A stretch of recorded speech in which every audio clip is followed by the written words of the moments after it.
Hola a todos, pues aquí vamos con la segunda parte de esta masterclass. Si no han visto la primera, les recomiendo que antes de comenzar a ver esto vean la otra parte.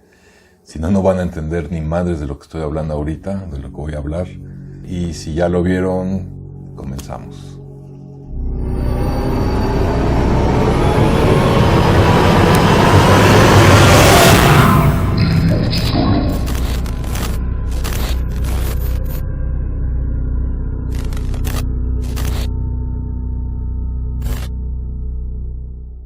Aquí ya yo ilustré, bueno, no ilustré, dibujé la situación del exoesqueleto, porque sí me preocupaba que esto fuera, además de asimétrico, se desfasara en cuestión de la composición, o sea, el equilibrio, que unas quedaran más anchas, otras muy cortitas, y que no lograra esa situación de empalmamiento como de armadura.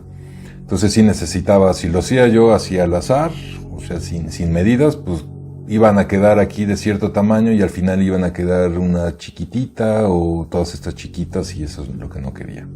Entonces primero hice esta retícula, este dibujo. Aquí le voy a acercar para que vean.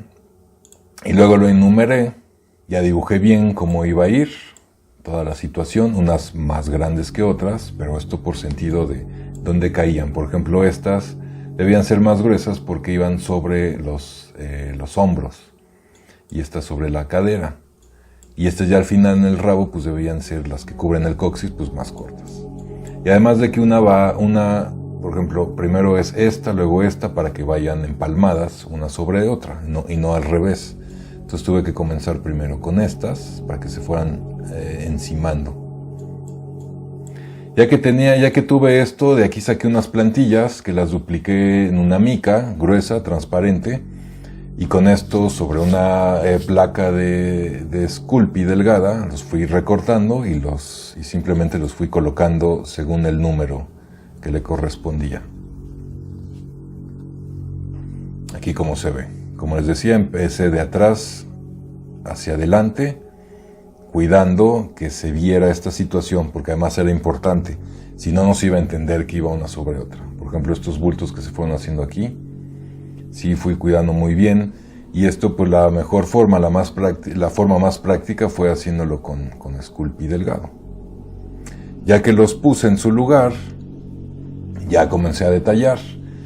Y en el detalle, como quería dar la apariencia de uñas viejas, como cuando las uñas tienen hongos o callos, o pezuñas, se hacen como muchas rayitas. Seguramente les ha pasado que se pegan en un dedo y cuando crece la uña, pues crece retorcida como con ciertas ondas. O en las pezuñas de muchos animales pasa lo mismo. Entonces, justo eso es lo que quería dar. Ya después le di más detalle, por ejemplo, estas cavidades, para romper con la simetría y el patrón que ya llevaba, ¿no?, por sí mismo el exoesqueleto. Que acuérdense, aquí es bien importante. Hay criaturas que sí se permite la asimetría, ¿no?, según la naturaleza de cada personaje. Pero en este caso, en particular, sí debe llevar cierta asimetría porque estamos hablando de un animal que se supone que existe o que va a existir, ¿no? Sin embargo, hay que tener mucho cuidado en la simetría exagerada.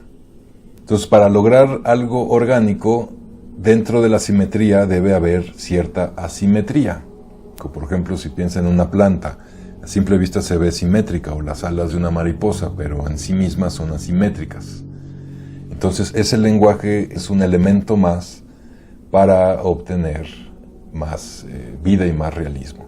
Si fueran todas las líneas totalmente perpendiculares, paralelas e iguales, con el mismo ritmo, rompería totalmente con la credibilidad, ¿no?, de lo que pretendo aquí.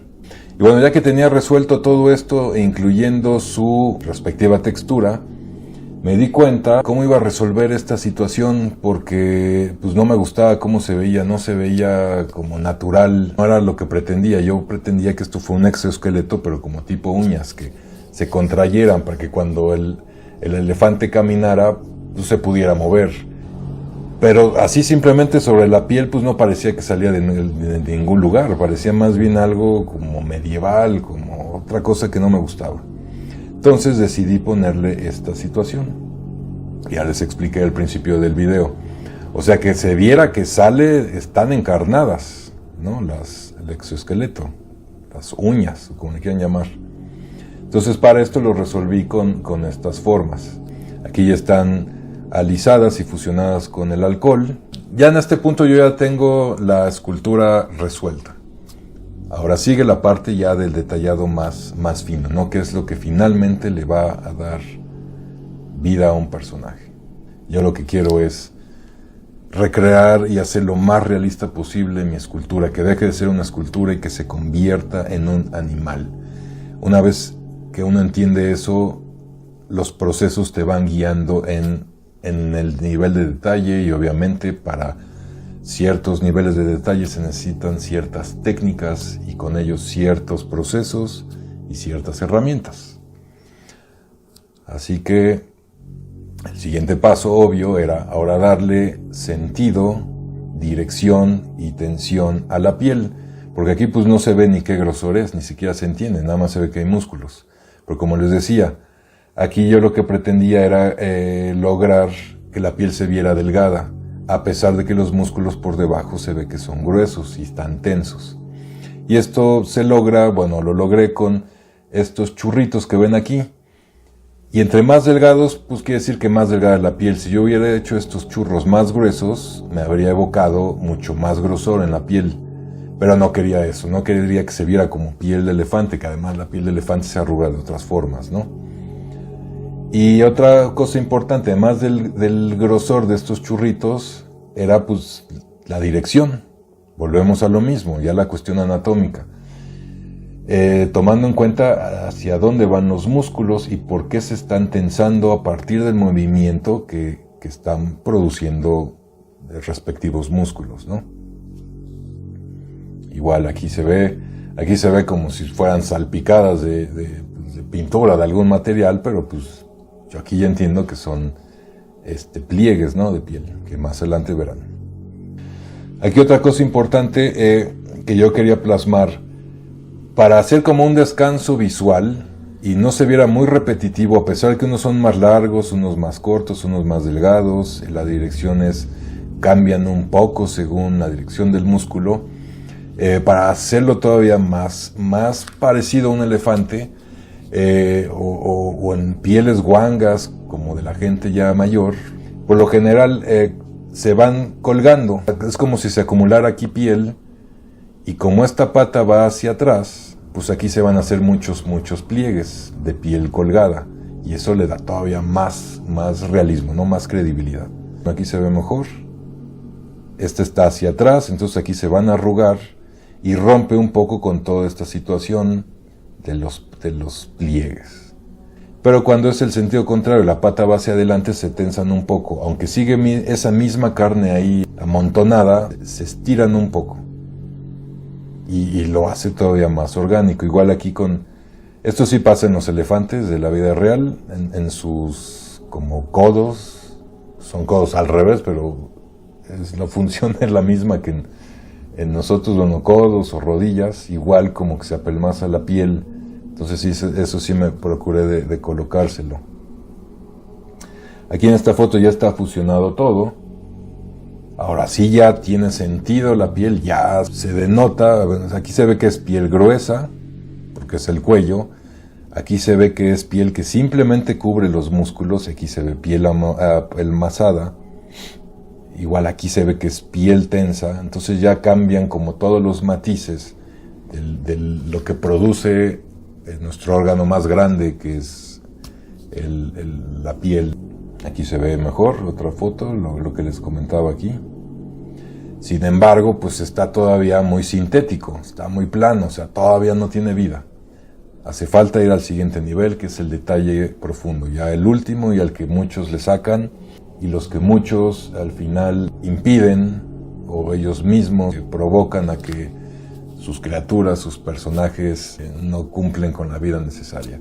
Yo no sé si realmente lo logré con esto o con el resto de mis monstruos, pero siempre trato de ir siempre un paso más allá, un nivel más allá, en esa última parte tan sutil, tan delicada que es el detalle final.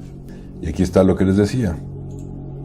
Aquí ya empecé a detallar, aunque sean muchas rayititas, que a simple vista de lejos no se va a ver, pero créanlo que cuando uno se acerque, o sobre todo a la hora de pintar, si esto no estuviera, si estos detalles, estas micro rayitas no estuvieran, sí se va a notar. O sea, sí va a haber un gran contraste entre una escultura que está así como aquí y una que ya está con este nivel de detalle. Así que no importa dedicarle el mismo tiempo que llevan de proceso hasta este punto a detallar, porque es lo que va a marcar la gran diferencia. Eso es lo que convierte que en una escultura deje de ser escultura y se convierte en una criatura, en una representación viviente de un personaje. Y al menos mi intención es pues darle la mayor vida posible, o sea, representar la vida en un objeto escultórico. Así que aquí se ve que ya empecé a hacer micro rayitas. Esto, más que micro rayitas, ya es parte de la textura. Y aquí hay que tener cuidado igual. Cada rayita es una micro decisión. Cada una tiene un sentido, cada una tiene un porqué, por qué esta va hacia allá, por qué esta aquí se hunde más, por qué aquí va nada más una, aquí dos, por qué aquí ya no lleva nada, por qué estas van de esta forma, para darle más veracidad a las pezuñas, esto sigue siendo piel. Entonces hay que tener mucho cuidado también en esta parte y no hay que escatimar en la cantidad y calidad de trabajo y en la cantidad de detalle. Entre más detalle, mucho mejor será el resultado. Como ven, estas rayas, aunque son paralelas, son accidentadas todas. Van en la misma dirección, pero no hay rectas, todas son curvas y no se repite, no hay la misma separación entre una y otra en ninguna de estas. Hay que tener mucho cuidado con eso porque esto ya estamos hablando de textura y la textura sintética siempre se va a ver. Aquí también hice lo mismo. Cambian los sticks, cambian los procesos, cambia la paciencia también. Por lo general en este punto ya queremos acabar. Si es un pedido ya tenemos el tiempo encima. Ya estamos hasta la madre, ya odiamos la escultura. En mi caso nunca las odio, pero sí me canso de ellas. O sea, se satura uno, deja de uno de ser objetivo, ya uno las ve todas chafas, las ves poco resueltas, ya no te gusta, ya está uno cansado visualmente. Entonces, si pasa eso, dejen descansar la escultura tantito y después retómenla, porque si no, en esta parte tan importante la van a cagar. Como ven, todo está detallado, no hay ni una sola pizca de área sin detallar, todo está detallado, todo está totalmente pensado. Y muchas las repetí, muchas no me gustaron, las borré y las volví a repetir. Bueno, en esta vista es importante aquí platicarles algo con respecto a esta parte del elefante. Hay una escultura, la anterior o dos anteriores a esta, que tenía una situación que hizo que la criticaran mucho. Total que en este monstruo parece que su trompa es un pene o una situación fálica. Y como tuve esta experiencia donde me la atacaron bastante, pues no quería repetir lo mismo porque no me gusta incluir ese tipo de temas en mis esculturas. Las convierte en cosas morbosas, no porque me asuste ni me espante, ni mucho menos, pero pues no va por ahí, ¿no? O sea, no es el sentido de mis monstruos. Aunque, bueno, hay muchos casos, ¿no? Como Giger, donde es parte importante de su obra. En mi caso, realmente no me interesa, ¿no? Incluir todo eso. Total que para evitar todo eso y se malinterpretara y pareciera que esto era un pene, porque como no iba a usar la misma trompa de un elefante, se la iba a cortar. Al principio pensé en hacerla como de oso hormiguero, iba a terminar en pico. Dije, pues esto va a parecer un pene, además porque no me preocupé en incluirle órganos sexuales, ya que yo contemplé que si aquí hay una niña con un globo, pues debía haber un equilibrio y para mí este es un macho. Si hubiera sido al revés, un niño con un globo, habría sido una hembra. Como no tiene pene este elefante, pues tampoco quería que esto pareciera su pene. Así que fui muy cuidadoso en que esto pues fuera el aguijón, ¿no?, que yo tenía diseñado al principio. Y sobre todo en que a la hora de pintar, como esto ya tiene así como estas arruguitas, ¿no?, típicas de muchos penes, y yo pintaba esto de rojo, pues ya valí madres, ¿no? Ya le habría dado en la madre, porque entonces habría parecido pene de perro, y esto es lo que le sale, ¿no? Entonces, cuidé mucho esto, lo repetí varias veces, porque seguía viéndose como pene, pero dije, no le quiero quitar el aguijón. Así que pues terminé en este diseño, dije, bueno, si se lo pinto de negro, pues no creo que nadie piense que es un pene. Ya se lo estoy diciendo y espero ahora no lo vean con ojos de pene, porque realmente no lo es. Al contrario, este sí es para picar, pero en otro sentido.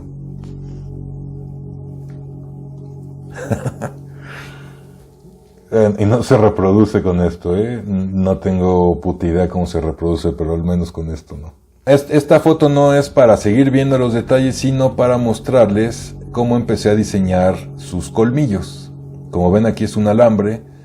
Esto ya es externo al elefante, en sentido estructural, o sea, esto no se conecta, nunca se conectó al alambre que había aquí, porque pues me iba a estorbar mucho durante todo el proceso. Yo aquí tenía yo 2 alambres, y más si ya los tenía ya resueltos. Entonces debía hacer algo que se los debiera colocar hasta el final, ¿no? Y más porque ya que tenía el diseño me iba a dar una directriz de cómo debía ser el diseño de esto, para que no compitiera con este diseño que se forma aquí y con esta T, ¿no?, que parece aquí como una especie de ancla. Y en términos semióticos, pues el lenguaje o lo que nos evoca esto es muy diferente a lo que yo quería que nos evocara esto de acá. Aquí es para explicarles, ejemplificar más o menos cómo hice los colmillos. Como ven, aquí es un alambre, aquí tengo otro, son colmillos dobles, o sea, tiene 2 de colmillos de un lado y 2 de otro fusionados entre sí. Están cubiertos de epóxica y simplemente los fui uniendo con cola loca.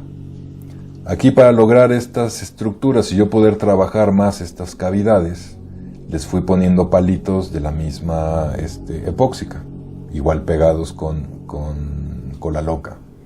Y ya que tuve resuelto toda esta estructura, la arquitectura rígida del cuerno, entonces ya pude, bueno, aquí otra vista de lo mismo, ya pude comenzar a trabajar con Sculpey sobre la epóxica todo esto. Como ven, estructuralmente acaban de ver, esto es recto, todo esto era recto, y ya con el Sculpey pues lo fui curveando, ¿no? Y para darle más este movimiento más en sentido óseo, como de hueso o como de una rama, o como los cuernos de otro tipo de animales. No tengo muchas fotos del proceso, así que por eso les puse esta ya de la escultura terminada. Ya más adelante les explicaré cómo di todavía más textura a esto y cómo los pinté para darle este acabado de hueso. Esta es la niña que representa a mi hija Lía. Aquí es algo muy interesante que me pasó, porque yo nunca jamás habría hecho un modelado tan pequeño.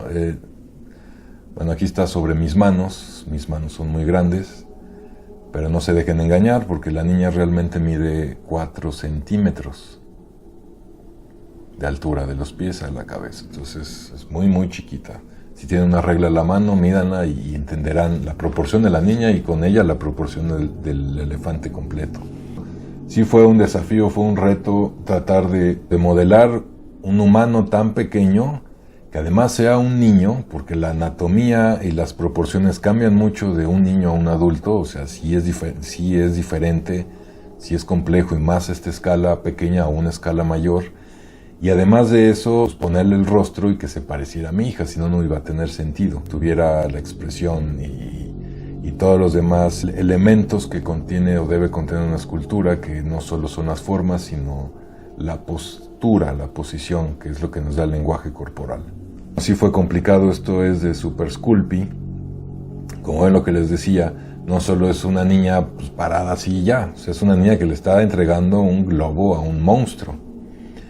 y que además es mucho más alto que él, entonces sí debía lograr esta postura como, aquí está como torcida, echándose para atrás, alzando una mano y esta manita de aquí, pues debía estar relajada, pero más como la personalidad de mi hija o de un niño. Quien conoce a mi hija sí dice que se parece mucho a ella. Yo también la veo muy parecida, pero pues sí pudo haber quedado mejor. Me falta práctica y experiencia haciendo miniaturas. Espero después hacer más porque sí lo disfruté mucho, aunque sí me quemé los ojos, sí fue algo que disfruté. Pero bueno, pues aquí está el resultado, espero haberlo hecho lo suficientemente bien.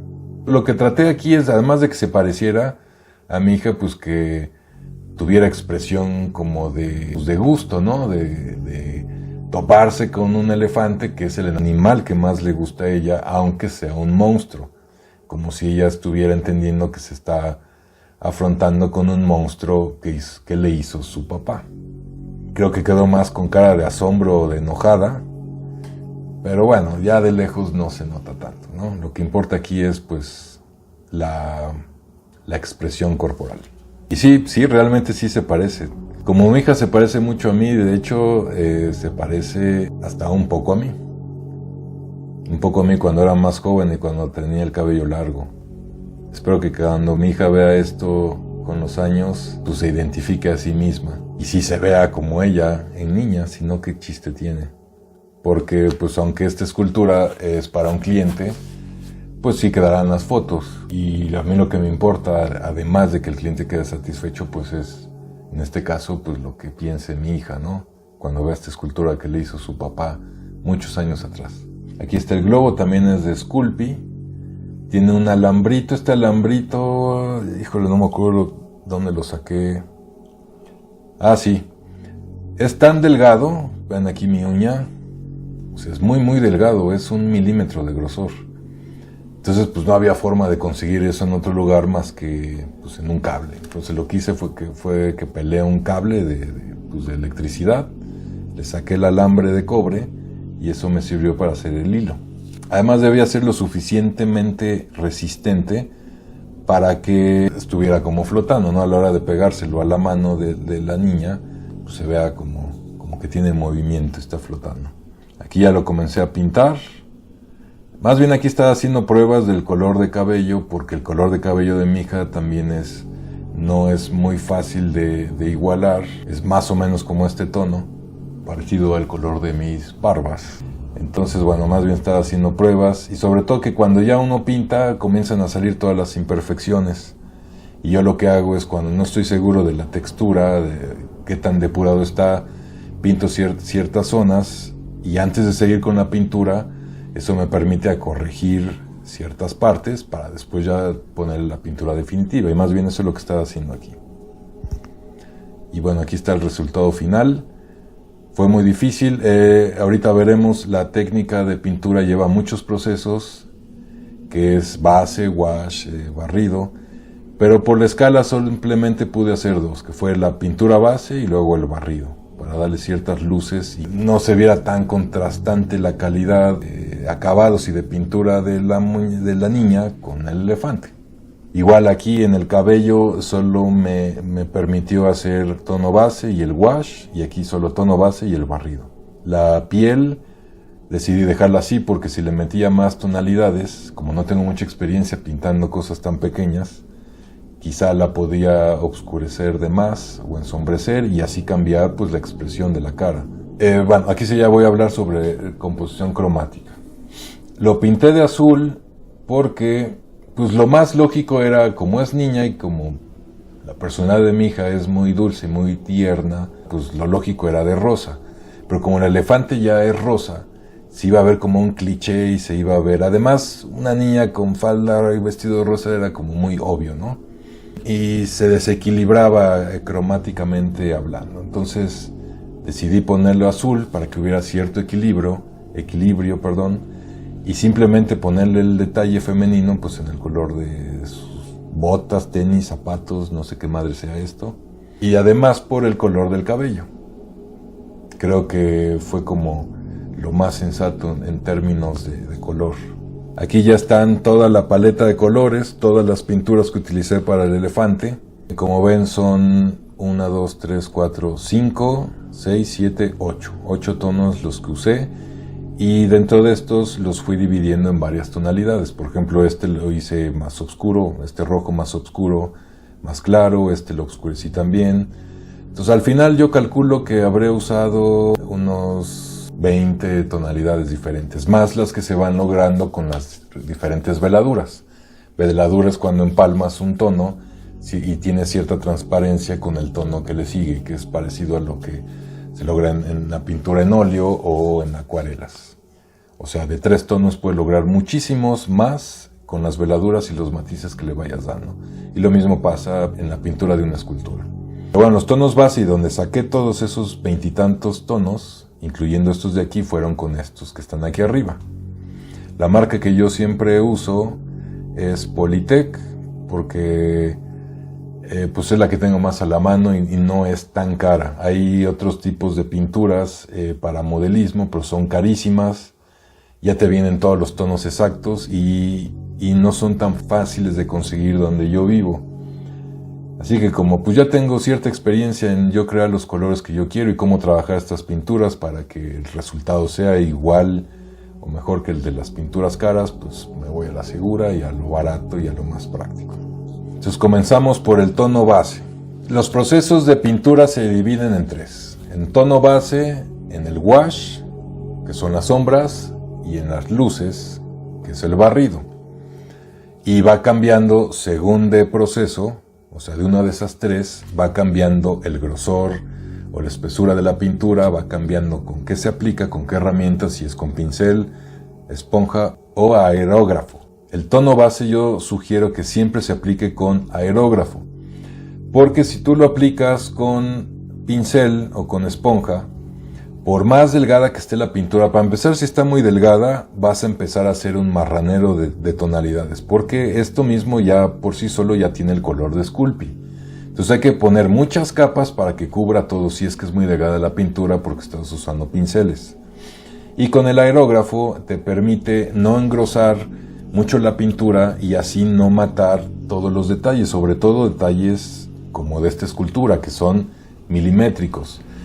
Y la pintura, son tan pequeños esos detalles que la pintura espesa pues los puede ir matando entre capa y capa y proceso. Así que yo lo aplico con aerógrafo. Y cuando se trata de color carne, el tono base siempre debe ser un tono amarillento parecido al hueso. Aquí está totalmente pintado, de hecho aquí se ve el aerógrafo. Después usé este rojo, que está combinado, este está combinado con este negro, para comenzar ya con el wash, que son las sombras, o ya es la veladura, o es lo que comienza a fusionar este tono con el de abajo para dar un tercer color. Como ven es rojo, pero como está diluido, se mezcla con este color crema que está aquí abajo y por lo tanto nos empieza a dar matices color carne. Si tú mezclas este rojo con esto, te va a dar carne por default. Entonces aquí vas matizando, vas enfatizando. Esto se aplica, es pintura muy diluida y se aplica, y por eso se llama wash. Debe estar muy diluida, lo bañas y con esponja vas quitándole los excedentes, asegurándote que en unas partes esté más oscura y en otras más delgada, o sea, más tenue. Y se empiezan a dar muchos matices como se ve aquí. Como ven, aquí es más oscuro, aquí es más claro, y aquí es más color carne y aquí es más rojo. Pero todas estas tonalidades están hechas solo con 2 tonos, el base y el wash, que es el rojo que les acabo de enseñar, rojo sanguíneo. Aquí ya está cubierto.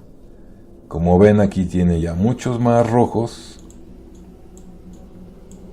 Y esto hace que comiencen a salir todos los detalles, es lo que les decía en el video pasado. Aquí esto a simple vista no se habría visto, pero ya con el wash, como el wash entra en todas las grietas porque es muy líquido, empieza a sacar todos los detalles. Y ahí es donde hay que tener cuidado con la esponja. Hay que quitarle la suficiente cantidad para que no quitarle de más y no quitarle de menos y realmente nos dé estos resultados. que esto, pues si se hace con aerógrafo, sería literalmente imposible. Imagínense aerografiar estas rayitas. Yo no conozco ningún aerógrafo que permita ese resultado. Aquí ya fue en la cara, y aquí se pone todavía más interesante, porque ahora sí se le ve la expresión, se le ve ya totalmente la intención y la textura que yo cuidé desde un principio. Si yo aquí hubiera usado otra técnica u otros tonos, pues no habría logrado este resultado. Bueno, aquí es lo mismo, pero en otra vista. Aquí tenemos otra vista. Y aquí, fíjense, empecé a enfatizar en estas partes. No podía hacer esto del mismo tono que aquí, porque aquí además, cuando la piel se estira, pues se hace más clara, más blanca. Y en las partes donde hay coyunturas, pues se hace más rojiza. Y eso es lo que trataba de buscar en esta zona de aquí, en esta zona de aquí y en estas zonas de acá, ¿no? Y el tono que sigue fue que ya es un tono carne. Es la mezcla de estos dos, pero ya hecho en acrílico. Y esto fue para aerografiar. Como vieron, se veía muy rojo. Entonces, para matarle esos rojos y ya mimetizar y fusionar todas esas capas que ya había abajo y quitarle ciertos defectos técnicos que hace que pierda la ilusión de realismo en las tonalidades de la piel, pues entonces aquí ya lo que tuve que usar fue aerógrafo para darle como una capa general y así una veladura. Y pues este fue el resultado. Ya se comienza a ver todavía más realista y más orgánico. Aquí otra capa más y ya aquí comencé a pintar las pezuñas para ver los contrastes y qué tonos debía usar para que no compitieran y no fueran iguales estos, con el exoesqueleto y con los colmillos. Otra vista de lo mismo. Como ven, ya se ve, ya saltan totalmente todos los detalles, todos los que antes no se veían, aquí ya se ven. Por eso tengan mucho cuidado en esta parte. Además, otro punto. Cuando nosotros llegamos a la parte de la pintura que a mí no es la que más disfrute, honestamente, ni la que más me guste, me estresa mucho pintar, porque ya llegamos cansados, ya si de por sí ya estábamos hartos cuando llegamos al detalle final, cuando llegamos a pintar ya estamos totalmente, muchas veces hasta la madre ya de la escultura. Ya perdimos toda objetividad, ya no la podemos ver con ojos de amor. Y es cuando uno ya quiere acabar, o lo mismo, ya está el cliente encima y ya debes entregarla. Por lo tanto, si descuidamos los procesos y hacemos mal todo esto, lo que va a pasar es que estos detalles que tanto cuidamos, los vamos a matar, los vamos a echar a perder, o se va a ver terrible. O sea, la vamos a cagar, se va a ver como otro personaje que no queríamos. Es muy riesgoso. Y no tanto porque sea complicado, sea tardado la pintura, sino por esa situación de cansancio y fastidio y tedio. Así que traten de llegar bien y de buenas a esta etapa y con la cabeza fría para pensar igual, paso por paso, qué colores son los indicados, qué son los colores que debe llevar. Nuevamente hagan caso a lo que su personaje les va guiando, les va diciendo, y en verdad llévenlo a cabo. No escatimen en cantidad de procesos, en cantidad de técnicas, en cantidad de materiales que deben usar. Esto ya es para todo lo que es hueso o cercano a hueso, ¿no?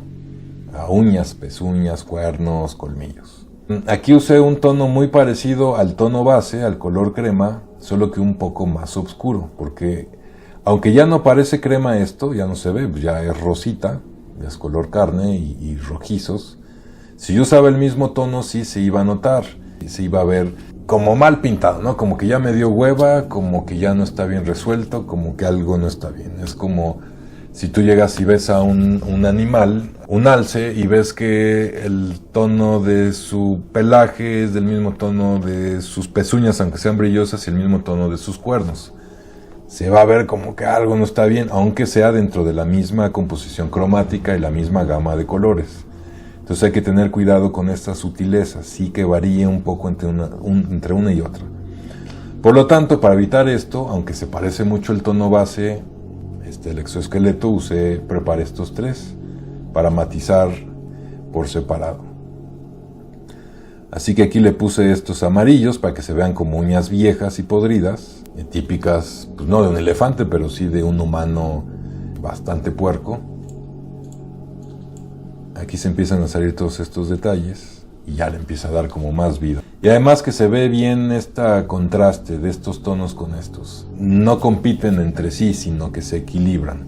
Y eso es importante también de ir checando cuando estén pintando un personaje. Que no compitan los colores, sino que se fortalezca uno con otro.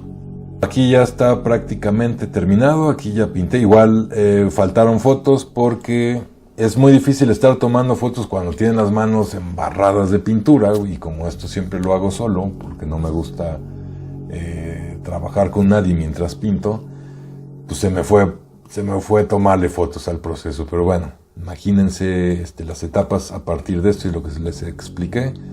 Aquí ya, fíjense, de todas las capas, transiciones. Este es un tono, este es otro, el amarillo que les mostré, y ese es el base. Aquí son muy parecidos, solo que quité el amarillo. Y aquí simplemente usé el amarillo con otro más oscuro. La paleta sigue siendo lo mismo, solo que en unos mezclé unos aquí y otros en las pezuñas. Y otros con otros tonos más oscuros en el exoesqueleto. La niña ya se las había mostrado cómo la pinté. Y aquí estaba haciendo pruebas de cómo iba a estar dónde iba a ir parada ella para pues la composición final, ¿no? Aquí es otra foto de cómo se ve. Aquí ya estaba haciendo pruebas de luces, ya preparándome para el gran final y para ver si le hacía falta otro tono adicional. Y aquí la gran diferencia pues es de que ya está, fíjense cómo cambia. Todo sucio aquí la base a cuando la pintamos. Resalta automáticamente todo lo que hicimos aquí arriba. Si algo estuvo mal hecho, cuando pintemos la base monocromática, ya sea negro, gris, igual debe ser un color que no incluya esto, porque si no va a competir, va a causar reflejos a la hora de las fotos, y pues las bases son bases, ¿no? A menos que sea un diorama, donde tenga alguna parte de la escenografía o de la historia que pretendemos contar. En mi caso pues no fue así. Así que lo pinté de negro mate, justo para eso, para que no refleje y no rebote la luz. Los colmillos son quitapón por esta situación de que este elefante se tuvo que enviar por paquetería a Los Ángeles. Y si yo le dejaba esto puesto aquí, pues en el viaje seguramente se iba a reventar. Igual la niña se quita y se pone. Y bueno, pues ahora sí terminamos con esta segunda parte y con ello con la masterclass completa de mi elefante, al cual titulé Heilung 4022. Espero les haya gustado mucho, y si no mucho, lo suficiente como para que sigan viendo el resto de mis videos. Haré muchas masterclasses parecidas de muchos de mis monstruos. Otras serán simplemente análisis, otras serán así igual de largas o más cortas. Pero bueno, el chiste es que les haya gustado. Para mí fue un placer compartirles todo esto que me fascina, además que también me fascina compartir lo mucho o poco que sé. Por eso hice este canal, por eso me gusta tanto dar clases. Así que bueno, suscríbanse al canal, compártanlo, corran la voz y pongan el like y dejen sus comentarios si tienen dudas, si tienen sugerencias o cualquier cosa, ¿no? Si me quieren mentar la madre también, nada más que yo también se las voy a mentar de regreso. Y bueno, pues gracias por verlo hasta aquí. Saludos y hasta la próxima.